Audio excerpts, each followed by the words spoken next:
नमस्कार दोस्तों, मेरे चैनल भक्ति और टीवी में आपका स्वागत है। तो दोस्तों, आज की इस वीडियो में मैं आपको एक प्रेम कहानी सुनाने वाली हूँ। नल दंपति की अमर प्रेम कहानी। मिस्र देश में एक वीरसेन के पुत्र नल नाम के एक राजा थे। बहुत सुंदर और गुणवान थे। वे सभी तरह की अस्त्र विद्या में भी बहुत निपुण थे। उन्हें जुआ खेलने का भी थोड़ा शौक था। उन्हीं दिनों विदर्भ देश में भीमक नाम के एक राजा राज्य करते थे। वे भी नल के समान ही सगुण संपन्न थे। उन्होंने दमन ऋषि को प्रसन्न करके उनके वरदान से 4 संतान प्राप्त की थी, 3 पुत्र और 1 कन्या। पुत्रों के नाम थे दम, दांत व दमन। पुत्री का नाम था दमयंती। दमयंती लक्ष्मी के समान रूपवती थी, बड़ी बड़ी आंखें थी। उस समय देवताओं और यक्षों में कोई भी कन्या इतनी रूपवती नहीं थी। उन दिनों कितने ही लोग उस देश में आते और राजा नल से दंपति के गुणों का बखान करते। एक दिन राजा नल ने अपने महल के उद्यान में कुछ हंसों को देखा। उन्होंने एक हंस को पकड़ लिया। हंस ने कहा, आप मुझे छोड़ दीजिए तो हम लोग दमयंती के पास जाकर आपके गुणों का ऐसा वर्णन करेंगे कि वह आपको जरूर वर लेगी। वे सब हंस उड़कर राजकुमारी दमयंती के पास गए। दमयंती उन्हें देखकर बहुत खुश हुई। हंसों को पकड़ने के लिए दौड़ने लगी। दमयंती जिस हंस को पकड़कर दौड़ती, वही हंस बोलता, रानी दमयंती, निषद देश का एक नल नाम का राजा है। वह राजा बहुत सुंदर है। मनुष्यों में उसके समान सुंदर और कोई नहीं है। वह मानो साक्षात कामदेव का स्वरूप है। यदि तुम उसकी पत्नी बन जाओ तो तुम्हारा जन्म और रूप दोनों सफल हो जाएं। वह अश्वनी कुमार के समान सुंदर है।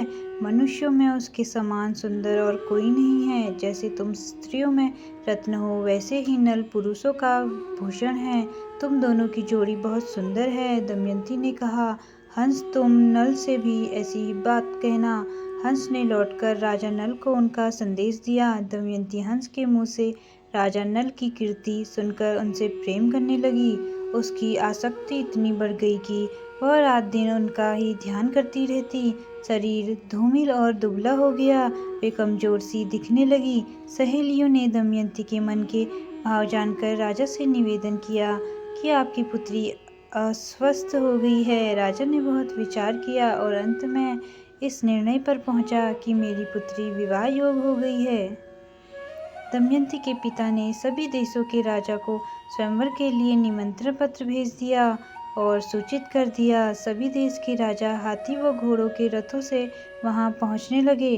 नारद और पर्वत से सभी देवताओं को भी दमयंती के स्वयंवर का समाचार मिल गया। इंद्र और सभी लोकपाल भी अपने वाहनों सहित रवाना हुए। राजा नल को भी संदेश मिला तो वे भी दमयंती से स्वयंवर के लिए वहां पहुंचे। नल के रूप को देखकर इंद्र ने रास्ते में अपने विमान को खड़ा कर दिया और नीचे उतरकर कहा कि राजा नल, आप बहुत सत्यव्रती हैं। आप हम लोगों के दूत बन जाइए। नल ने प्रतिज्ञा कर ली और कहा कि करूँगा। फिर पूछा कि आप कौन हैं? तो इंद्र ने कहा, हम लोग देवता हैं।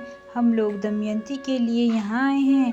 आप हमारे दूत बनकर दमयंती के पास जाइए और कहिए कि इंद्र, वरुण, अग्नि और यम देवता तुम्हारे पास आकर तुमसे विवाह करना चाहते हैं। इनमें से तुम चाहो उस देवता को अपना पति स्वीकार कर लो। नल ने दोनों हाथ जोड़कर कहा कि देवराज, वहां आप लोगों का और मेरे जाने का एक ही प्रयोजन है, इसीलिए आप मुझे वहां दूत बनाकर भेजे। यह उचित नहीं है। जिसकी किसी स्त्री को पत्नी के रूप में पाने की इच्छा हो चुकी हो, वह भला उसको कैसे छोड़ सकता है और उसके पास जाकर ऐसी बात कह कैसे सकता है? आप लोग कृपया इस विषय में मुझे क्षमा कीजिए। देवताओं ने कहा, नल, तुम पहले हम लोगों से प्रतिज्ञा कर चुके हो कि मैं तुम्हारा काम करूंगा और प्रतिज्ञा मत तोड़ो। अविलंब वहां चले जाओ। नल ने कहा, राजमहल में निरंतर कड़ा पहरा रहता है, मैं कैसे जा सकूंगा? और राजकुमारी ने कह दी अपने दिल की बात। इंद्र की आज्ञा से नल ने राजमहल में बिना रोक टोक के प्रवेश किया। दमयंती और उसकी सहेलियां भी उसे देखकर मुग्ध हो गई और लज्जित होकर कुछ बोल न सकी। तुम देखने में बड़े सुंदर और निर्दोष जान पड़ते हो। पहले यहाँ आते समय द्वारपालों ने तुम्हें देखा क्यों नहीं? उनसे तनिक भी चूक हो जाने पर मेरे पिता बहुत कड़ा दंड देते हैं। नल ने कहा, मैं नल हूँ। लोकपालों का दूत बनकर तुम्हारे पास